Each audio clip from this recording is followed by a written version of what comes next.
become an active participant in the blessing connected to your life. It's when you stop hustling and stop doing and stop creating and stop manipulating and stop hustling and stop talking about other people and stop gossiping. I used to gossip, but then I hit my breaking point and I realized hearing my story was more important than hearing somebody else's story.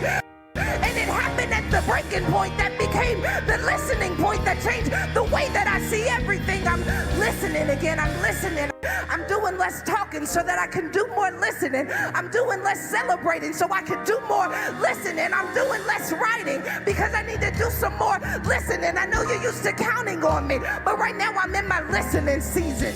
Disruptive thinking started with God. The disruptive thinking that said, I know what the enemy is trying to do in the world, but because I will not let the enemy have the final say, I'm going to disrupt the atmosphere of doubt. I'm going to disrupt the atmosphere of anger. I'm going to disrupt the atmosphere of pride. To your past, you may miss the sound, but I dare you to get quiet enough to listen for a sound that disrupts the atmosphere. All of a sudden, I couldn't pray the way that I was praying because there was a sound like a mighty rushing wind, and all of a sudden I felt power, and all of a sudden I felt strength, and all of a sudden I felt vision. All of a sudden I didn't care that there was a target on my back because I knew there were angels backing me up. All of a sudden nervous didn't matter. All of a sudden shame didn't matter because I got a word that disrupted the atmosphere.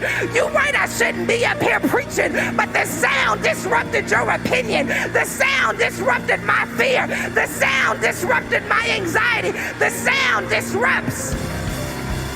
Shake it up, shake it up, shake it up. God is about to release a sound in this room that disrupts the atmosphere that has been disrupting your peace, that disrupts the atmosphere that has been disrupting your confidence, that disrupts the atmosphere that has been disrupting your ability to move in the things of God. And I hear God saying, I need you to listen for the sound, because all of a sudden there's going to be a sound like a mighty rushing wind, and it's going to change everything that you've been thinking. You better listen for it. You better listen for it.